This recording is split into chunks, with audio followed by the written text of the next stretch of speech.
Welcome to 100 TV. నేను Vamsi. Present మనం వచ్చేసి నాచారం పోలీస్ స్టేషన్ దగ్గర ఉన్నమాట. గత అంటే 25వ తారీఖు దీప్తి అనే ఆమె ఆత్మహత్య చేసుకుని చనిపోయిన తర్వాత నిన్న ఇవాళ ఒక వీడియో అయితే చక్కర్లో అంటే వైరల్ అవుతున్న విషయం మన అందరికీ తెలిసింది. సో నాకు సూసైడ్ చేసుకోవడం గల కారణాలు, నా హత్యకి అంటే నేను ఆత్మహత్య గల కారణాలు ఇక్కడ చేసే అనిల్, ఎస్ఐ వీళ్ళంతా నన్ను చాలా ఇబ్బంది పెట్టారు. మా డాడీ డబ్బులు ఇస్తున్నారు, నా డబ్బుల కోసం, నా జాబ్ పరంగా నన్ను నా కులం పేరుతో కూడా నన్ను ఇబ్బంది పెట్టేట్టుగా వీడియోలో వస్తున్నట్టు కనిపిస్తుంది. సో ఇక్కడ పోలీసు వాళ్ళు ఏం చేస్తున్నారు ఏంటనేది అర్థం అయితే కావట్లేదు. 3 రోజులు అయితే తను చనిపోయి ఎలాంటి విచారణ అయితే జరగలేదని చెప్పుకోవచ్చు.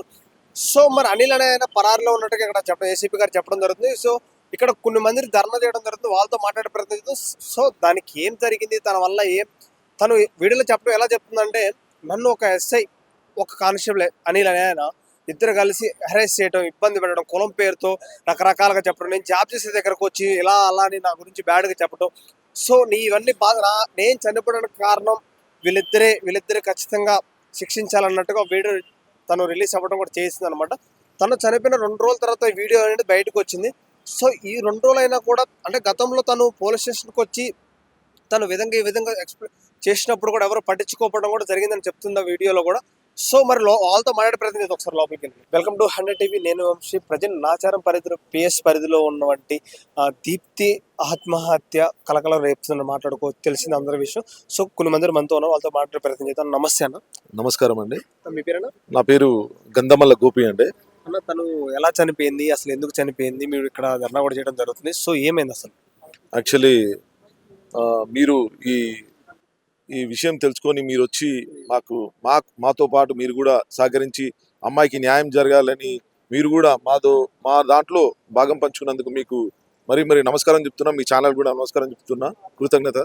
ఏమైందంటే యాక్చువల్లీ వాళ్ళ నాన్న ఏదో జాబ్ పెట్టిస్తానని చెప్పి ఒక దగ్గర అమౌంట్ తీసుకున్నాడు.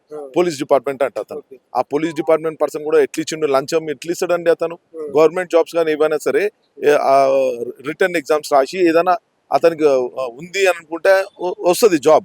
ఆయన ఒక పోలీస్ డిపార్ట్మెంట్ అయి ఉండి లంచం ఇచ్చి జాబ్ ఎట్లా తెచ్చుకుందాం అని అనుకుంటున్నాడు. సరే, ఆయన వాళ్ళ నాన్న జాబ్ ఇస్తా, డబ్బులు ఇవ్వమని చెప్పిండు. పోలీస్ డిపార్ట్మెంట్ లో చేస్తాడంట. ఆయన ఎట్లా నమ్ముతాడండి? సరే, నమ్మిండు, ఓకే. వాళ్ళ నాన్నకి ఆ డిపార్ట్మెంట్ లో ఎవరైతే అనిల్ అని ఉన్నారో అతనికి సంబంధం. వాళ్ళ ఫ్యామిలీకి ఏం సంబంధం అండి? ఎవరైనా ఇంట్లో ఏమైనా చేస్తే ఇంట్లో వాళ్ళకి తెలుస్తాడా? వాళ్ళ అమ్మాయి కష్టపడి చదువుకొని ఒక్కొక్క మెట్టు ఎత్తుకుంటూ చదువుకొని ఒక దళిత అమ్మాయి పీజీ చేసింది, పోస్ట్ గ్రాడ్యుయేషన్ చేసిందండి. చేసి అందులో ఏదో చిన్న జాబ్ తెచ్చుకుంది ఐఐసిటీలో. తెచ్చుకుంది అదొకటి. వీళ్ళ నాన్న ఎట్లయినా కట్టలేడు, ఇన్ని డబ్బులు ఆల్రెడీ కొన్ని కట్టినట్టు 8 లక్షల వరకు ఎక్కడి నుంచో తెచ్చి ఇచ్చిండట. వాళ్ళ నాన్న కూడా రిటర్న్ ఇచ్చిండట. అది కాకుండా కూడా మిగతా పైసలు కూడా వీడు ఇయ్యలేడు. వాళ్ళ అమ్మాయి జాబ్ చేస్తుంది, వాళ్ళ అమ్మాయిని పట్టుకుంటే మిగతా డబ్బులు వసూలు చేయొచ్చు అనే ఉద్దేశంతో వాళ్ళ అమ్మాయిని అరెస్ట్ చేయడం స్టార్ట్ చేసిండు. ఇంటి దగ్గర స్టార్ట్ చేసిండు. పోలీస్ స్టేషన్ కి పిలిపించి వాళ్ళ అమ్మను, వాళ్ళ కూతుర్ని, వాళ్ళ నాన్న లేడు, పరాల్లో ఉన్నాడు. వాళ్ళ నాన్న ఇక్కడ వెళ్ళిపోయింది, వాడు ముసలాయన. వీళ్ళ అమ్మను వీళ్ళ కూతుర్ని ఇద్దరిని పిలిపించి పోలీస్ స్టేషన్ లో ఆయనకున్న ఇన్ఫ్లుయెన్స్ తో నాచారం పోలీస్ స్టేషన్ లో ఇబ్బంది పెట్టడం, అరెస్ట్ చేయడం స్టార్ట్ చేసాడు. అతను కూడా ఒక పోలీస్ డిపార్ట్మెంట్ లో చేశాడు అతను. అవును. సో అయితే మరి ఇక్కడ ఉన్న పై అధికారులు ఏం చేస్తున్నారు మరి వాళ్ళంతా?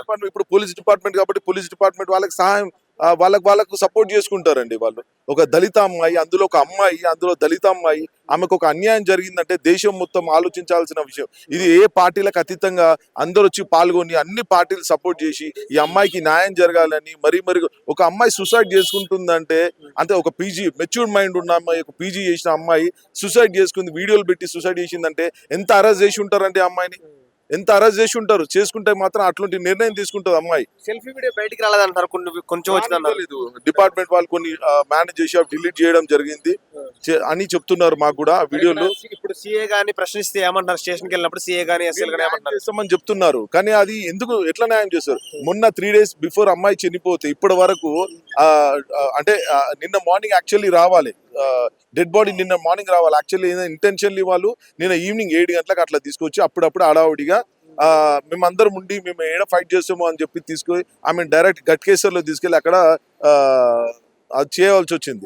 అనిల్ పరిస్థితి, కానిస్టేబుల్ అనిల్ పరిస్థితి ఎలా ఉంది? పరారీలో ఉన్నాడని అందరూ చెప్తున్నారు, తెలుస్తుంది.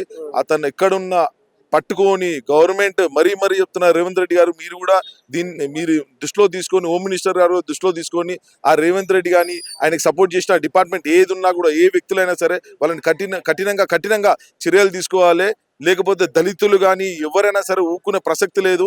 చాలా కఠినంగా వివరిస్తామని చెప్పి మరీ హెచ్చరిస్తున్నాను నేను. అయితే వాళ్ళ అమ్మగారు ఏం మాడుతున్నారు మరి? వాళ్ళ దీప్తి వాళ్ళ అమ్మగారు ఏం మాట్లాడుతున్నారు? వాళ్ళ యాక్చువల్ ఏంటంటే వన్ వీక్ బిఫోర్ వాళ్ళ అమ్మ మాకు కలిసిందండి. కలిసి ఇక్కడ పోలీస్ స్టేషన్ లో పిలిచిరంటే ఎవరో త్రూ తెలిసే ఇట్లా వాళ్ళని అరెస్ట్ చేస్తున్నారంటే సరే అని మేము పోయినాం. పోతే వాళ్ళ అమ్మ ఆల్రెడీ చెప్పింది, మాకు తెలియదండి, వాడు చేసి వెళ్ళిపోయింది, ఇంట్లో కూడా లేడు. వాడు ఉంటే వానికి వాని ఆస్తులు కానీ వాని ఏమైనా ఉంటే వాడిని తీసుకోండి, మా హస్బెండే, కానీ ఆ చేసిన ఇప్పుడు మా బిడ్డ చేసింది దాని మీద నేను నా కూతురు ఇద్దరం బతుకుతున్నాము. ఆయన చేసిన తప్పులకు మేము ఎట్లా బాధ్యతలం అవుతాము? మాకు సంబంధం లేదని మరో చెప్పింది కూడా, ఏడ్చుకుంటూ చెప్పింది ఆమె. పోలీస్ డిపార్ట్మెంట్ వాళ్ళకు కూడా చెప్పింది. అయితే పోలీస్ డిపార్ట్మెంట్ అంటే స్టేషన్ పిలిచినప్పుడు ఎలాంటి ఇబ్బందులు పెట్టారు వాళ్ళని? ఏమైనా కొట్టడం కానీ, తిట్టడం కానీ, అపరిష్కరంగా మాట్లాడడం కానీ, తీసేయడం చేశారా? అరెస్ట్ చేసి ఆమెను అరెస్ట్ చేసి మీ ఉద్యోగం మీద ఆమె పేరు మీద ఎఫ్ఐఆర్ ఎట్లా పెడతారండి? ఆమె సంతకం పెట్టిందా? ఆయన పైసలు ఇచ్చినప్పుడు, ఎప్పుడో డబ్బులు ఇచ్చినప్పుడు ఆమె సంతకం పెట్టిందా? ఎవరిదన్నా అంటే ఏందన్నా రూల్స్ ఉన్నాయా? లాలో కానీ రూల్స్ ఉన్నాయా? ఒకవేళ బ్యాంక్ ఎంప్లాయీ కూడా బ్యాంక్ లో అమౌంట్ తీసుకున్నా కూడా ఐపీ పెట్టాలన్నా కూడా వాని పేరు మీద ఏం లేకుండా చూసుకునే ఉంటది. ఉంటే వాన ఆస్తులు ఏమైనా ఉంటే తీసుకుంటారు తప్ప, లేదా ఇంట్లో ఫ్యామిలీ మీద ఏమైనా ఆస్తులు ఉంటే తీసుకుంటారు తప్ప, ఆమె ఏమున్నాయని తీసుకుంటారు. ఆమెను ఎందుకు ఎఫ్ఐఆర్ లో పెట్టాల్సిన అవసరం ఏమొచ్చింది? ఫైల్ చేశారా? ఆమె పేరు మీద మెన్షన్ చేసిరు. జాబ్ కార్డ్కి వెళ్ళి జాబ్ లాల కొలిక్స్ కి ఐఐసిటీలో అంటే ఎంత డీప్ వెళ్ళిరంటే ఆమె చేసుకున్న ఉద్యోగం అక్కడికి వెళ్తే అక్కడ కూడా అరెస్ట్ చేయడం జరిగింది. అక్కడ కొలిక్స్ కి చెప్పడం జరిగింది. తనకి ఎలాంటి న్యాయం కావాలనుకుంటున్నారు మరి వాళ్ళ పేరెంట్స్ కానీ వాళ్ళకి? ఇప్పుడు అమ్మాయి చనిపోయిందండి. అమ్మాయి చనిపోయిన దానికి దాన్ని మళ్ళీ ఆమెను రిటర్న్ తీసుకురాలేరు. కానీ వాళ్ళ మమ్మీ టోటల్లీ ఆమె మీద డిపెండ్ అయి ఉంది. వాళ్ళ మమ్మీ ఆ పాప మీదనే డిపెండ్ అయింది. ఈయన వాళ్ళ హస్బెండ్ చూసే పొజిషన్ లో లేడు. ఎప్పుడెప్పుడు 6 నెలలకు వస్తాడో 3 నెలలకు వస్తాడో ఇంటికి వస్తుంటాడు. ఇంటికి వచ్చినప్పుడు భర్తే కదా అని చెప్పి ఒక పూట అన్నం పెడుతుంది తప్ప ఆయన దగ్గర నుంచి ఒక రూపాయి కూడా ఏం ఎక్స్పెక్ట్ చేయదు. టోటల్లీ బిడ్డ ఎప్పుడైతే జాబ్ చేయడం స్టార్ట్ చేసిందో మొత్తం ఆమె మీదనే డిపెండ్ అయింది. అలా తల్లికి న్యాయం చేయాలని చెప్పి మీ ద్వారా నేను కోరుకుంటున్నా. Okay, thank you. నమస్తే అన్న. నమస్తే. మీ పేరు? నవీన్ కుమార్ అన్న నా పేరు. ఏందన్నా దళిత బిడ్డ చనిపోయిందని మీరు ధర్నా చేయడం జరుగుతుంది. సో ఒక సెల్ఫీ వీడియో కూడా కొంచెం బయటకు వచ్చినట్టు రానివ్వకుండా పోలీసుల పరిధిలో జరుగుతుంది అంటున్నారు. అసలు ఏం జరిగింది? అసలు దీప్ చనిపోవడానికి గల కారణాలు ఏంటి అసలు? మొన్న క్రిస్మస్ రోజు మేము అక్కడ హెచ్ఎంటీలో ఉన్నప్పుడు మాకు కాల్ రావడం జరిగింది. ఇక్కడే పక్కనే సరస్వతి నగర్ హెచ్ఎంటీ కాలనీలో ఒక అమ్మాయి హ్యాంగ్ చేసుకొని చనిపోయింది అన్నారు. మా పక్కనున్న మా ఫ్రెండ్ అన్నారు, అదే అమ్మాయి మనకు తెలిసిన వాళ్ళు వెళ్దాం రా అంటే అక్కడ వెళ్ళినాము.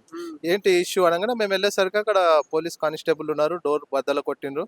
ఆమె లోపల లాక్ చేసుకుంది. బద్దలు కొట్టి ఆ అమ్మాయిని తీస్తున్నారు అనమాట.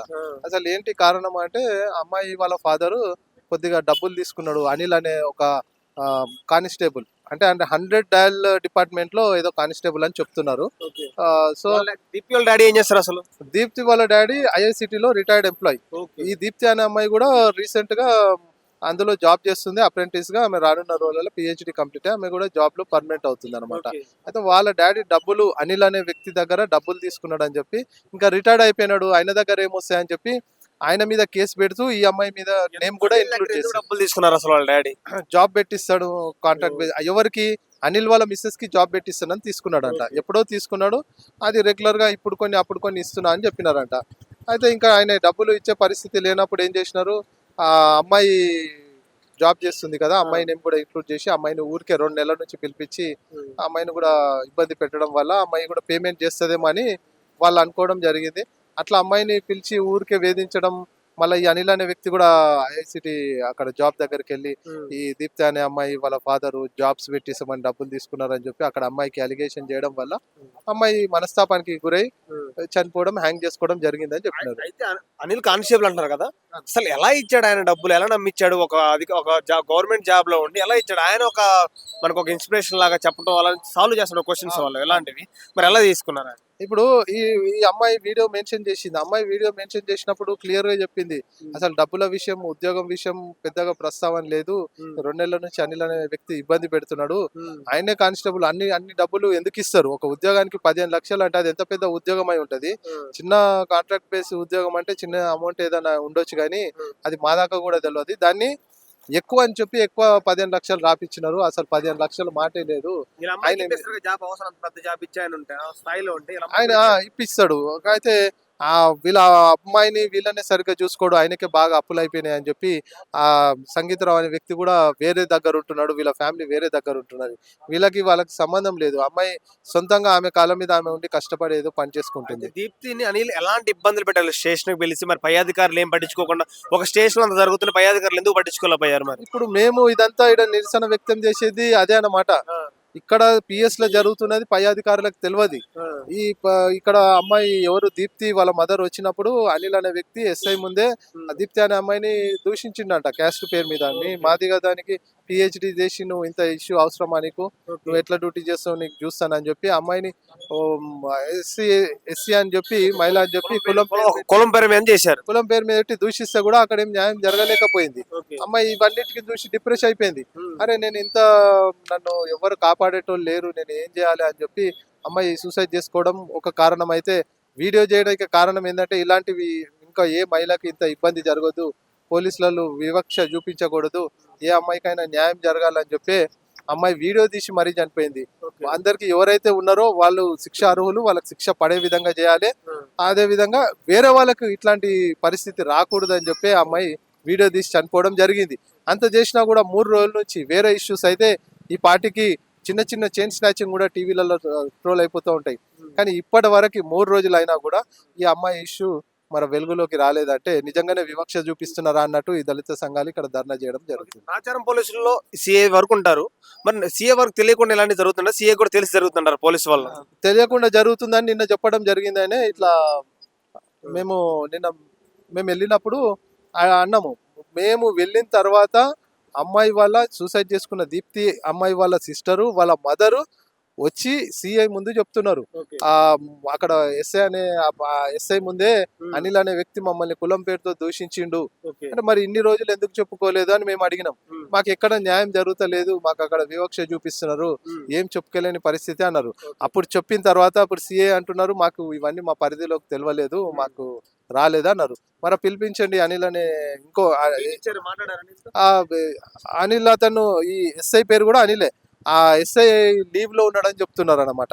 ఈ టైంలో ఎస్ఐ లీవ్ లో ఉండడం కూడా చాలా మందికి అనుమానం వ్యక్తం చేస్తున్నారు. అంత వీళ్ళ పరిధిలో జరిగింది. చాలా మట్టుకు ఈ ఒక్క ఇష్యూ కాదు, మొన్న కూడా అయ్యప్ప స్వాముల మీద ఏదో చేసుకోవడం జరిగిందని నిన్న ఇష్యూస్ అయితే అప్పుడు వేరే వాళ్ళు వచ్చి చెప్తున్నారు.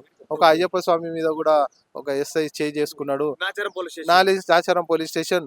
మళ్ళీ ఈ అయ్యప్ప స్వాములంతా వచ్చి మళ్ళీ ఏదన్నా ధర్నాకి ఇట్లా పెడతారేమో అని చెప్పి వాళ్ళకు ఇంకో కేసు మీ మీద పెడతామని బెదిరించి మళ్ళీ సంజాయించి ఈ ఏదైతే కమిట్మెంట్ అంటే ఏమో మీకు డబ్బులో ఏదో చేస్తాము అని చెప్పి ఆ కేసు క్లోజ్ చేసినారు. పనిచేస్తున్నారా, ప్రజల కోసం పనిచేస్తున్నారా, వీళ్ళ కోసం వీళ్ళే పనిచేస్తున్నారా అంటారా? మేము నిన్న అడగడం అదే జరిగింది. ఇప్పుడు మేము ఏదో పనులలో ఉంటాము, మేము ఎప్పుడు పోలీస్ స్టేషన్లకు వచ్చి ఏం జరుగుతుంది ఎవరికేమైతుంది మేము చూడలేం కదా. ఇప్పటి వరకు సిఐ మేము కలుసుకోలేదు. ఎందుకు, చట్టం ఆ పని వాళ్ళు చేసుకుంటారు, వాళ్ళు జీతం తీసుకుంటున్నారు, యూనిఫామ్ చేసుకుంటున్నారు. మీరు డ్యూటీ చేయాలి, న్యాయం గురించి మీరు పోట్లాడాలి. మీ దగ్గరికి న్యాయంగానే వస్తే వాళ్ళకు న్యాయం చేకూర్చాలి. బయట నుంచి మాకే సంబంధం లేని వ్యక్తుల మేము వచ్చి న్యాయం గురించి కొట్లాడడం ఎంతవరకు కరెక్ట్? ఒకవేళ పోలీస్ వ్యవస్థ కరెక్ట్ ఉంటే ఈ బయట వ్యక్తులము మేము వచ్చి మీరు వచ్చి వీళ్ళందరూ పోలీస్ స్టేషన్ దగ్గర ధర్నాలు చేయం కదా. ఇప్పుడు కూడా పోలీస్ స్టేషన్ దగ్గర ధర్నా అవుతుంది. ఆ అమ్మాయికి అంత ధైర్యము చెప్పి ఉంటే పోలీసు వాళ్ళు ఈ ఇష్యూ జరగకపోతుంటే అమ్మాయి సూసైడ్ చేసుకోకపోతుండే. థ్యాంక్ యూ అన్న. Thank you. నమస్తే అన్న. లోపలికి వెళ్ళి దీప్తి విషయంలో కొన్ని అంటే మాట్లాడడం జరిగింది. లోపల ఎలాంటి విషయాలు చెప్పారు, మరి ఏం చెప్పారు? లోపల ఏసీపీ గారు వచ్చారు. సార్ ఏమంటున్నారంటే ప్రాపర్ మేము ఎంక్వైరీ చేస్తున్నాం, ఆల్రెడీ అనిత అమ్మాయిని అరెస్ట్ చేసినాను అంటున్నారు. అలాగే అనిల్ అనే వ్యక్తి 3 రోజులు లీవ్ పెట్టి ఆయన బయటకు వెళ్ళాడు, మా టీంలు తిరుగుతున్నాయని చెప్తున్నారు. ఆ అనిల్ అనే వ్యక్తిని అరెస్ట్ చేస్తే ఇక్కడ ఏం జరిగిందో ఏం సంగతి అన్ని బయటపడతాయి. ఎందుకంటే కేవలం ఇదంతా వాంటెడ్లీ చేసింది అనిల్. ఒక దళిత కుటుంబానికి చెందిన ఒక అమ్మాయి కష్టపడి ఆమె చదువుకొని అంచెలంచెలను చదువుకొని ఆమెకు ఉద్యోగం సంపాదించిన టైంలో ఇలాంటి కేసు చేపించి అమ్మాయిని సూసైడ్ చేసుకోవడం జరిగింది. తక్షణమే అనిల్ అనే వ్యక్తిని వాళ్ళందరినీ రిమాండ్ చేయాలని చెప్పి మేము తక్షణం కోరుకుంటున్నాము. అలాగే ఆయన సస్పెండ్ చేయించి ఇమీడియట్ డ్యూటీ నుంచి రిమూవ్ చేయాలని చెప్పి మానవ హక్కుల కమిషన్కి మేము రిపోర్ట్ చేస్తాము. ఆ కుటుంబానికి ఆశ్రయం ఉంటామని చెప్పి మేము కోరుకుంటాం. అయితే తను చనిపోయి 3 రోజులు అవుతుంది, ఎందుకు పోలీసులు శ్రద్ధ తీసుకోకుండా కేసుని ఇంకా డిలే చేయడం జరుగుతుంది? 3 రోజులు అవుతుంది కదా. అంటే వాళ్ళ ఎంక్వైరీ మనకు తెలియదు, ఆల్రెడీ వాళ్ళ టీంలు పంపిస్తున్నారని చెప్పారు. అనిత అనే వ్యక్తిని అరెస్ట్ చేసిరంట. అలాగే ఇంకొక వ్యక్తి అనిల్ అనే వ్యక్తి పరారు ఉన్నాడంట, టీంలు తిరుగుతున్నాయని చెప్తున్నారు. దాని విషయంలో వాడు దొరికినాక మళ్ళీ ఏం చేస్తారో తెలియదు. కానీ మా డిమాండ్ ఏంటంటే వాడిని సస్పెండ్ చేయాలా, ఇలాంటి పునరావృతం కాకుండా. ఎందుకంటే ఇప్పుడు ఒక డబ్బుల విషయంలో కంప్లైంట్ ఇచ్చినప్పుడు వాళ్ళు ఎంక్వైరీ చేసుకొని ఏంది ఏం సంగతి అన్ని ఎంక్వైరీ చేసుకొని వాళ్ళు ఎఫ్ఐఆర్ చేయాలా. వాళ్ళ తండ్రి తీసుకుంటే ఏ భాగంగా తీసుకుంటే మనకు తెలియదు, కానీ అమ్మాయిని వాంటెడ్లు ఇరికిచ్చారు. ఎందుకంటే చదువుకున్న వ్యక్తి కాబట్టి ఆ అమ్మాయి లైఫ్ పాయిల్ చేయడానికే ఇది అంతా చేసినామని చెప్పి కష్టపూర్వంగా చేసిరని చెప్పి ఒక ఆరోపణ. అంటే ఇక్కడ అనిల్ అనే ఎస్ఐ కులం పేరుతో తనని ఇబ్బంది పెట్టినట్టుగా వీడియోలో కూడా చెప్తున్నట్టు అనిపిస్తుంది. మరి లోపల ఏం చెప్తున్నారు? అంటే వాళ్ళు ఏమంటారు అంటే మేము అన్నవాళ్ళు అని చెప్పి చెప్పరు. కానీ అమ్మాయి సత్యంగా వీడియోలో చెప్పింది అతని మీద అరెస్ట్ చేయాలని చెప్పి మేము ఇందాక మాట్లాడినాం. సార్బి ఏమంటున్నా అంటే అందరి మీద ఎవరో ఉన్నారు అందరి మీద మేము ఎఫ్ఐఆర్ చేయడం జరిగిందని సార్బి మాకు స్వచ్ఛంగా చెప్పినారు. అంటే ఏసీపీ గారు చెప్పినట్టు అక్కడ లోపల మా మీద అసలు అమ్మాయికి ఇక్కడ ఎఫ్ఐఆర్ చేయలేదు, అమ్మాయి పేరు మీద అంటున్నారు కదా. అయిందండి, ఎఫ్ఐఆర్ అయిందని కదా అమ్మాయి సూసైడ్ చేసుకుంది. ఇక్కడ స్టేషన్ లో ఏం జరగలేదు, బయట జరిగిందని చెప్తున్నారు ఏసీపీ గారు. ఇక బయట జరిగితే అమ్మాయి అంత సత్యంగా ఎందుకు చెప్తుంది? ఇప్పుడు బయట జరిగితే అమ్మాయి ఎందుకు ఇక సూసైడ్ చేసుకునే దాకా వస్తుంది? అక్కడ లోపల ఇబ్బంది జరిగింది కాబట్టి అమ్మాయి సూసైడ్ చేసుకోవడం జరిగింది. దాని బాగానే ఎంక్వైరీ చేసుకొని అమ్మాయికి డిమాండ్, ఆ అమ్మాయికి ఎట్లా జరిగింది ఏం సంగతి అనిల్ అనే వ్యక్తిని పట్టుకొని ప్రాపర్ ఎంక్వైరీ చేస్తే ఉన్న విషయాలు బయటపడతాయి.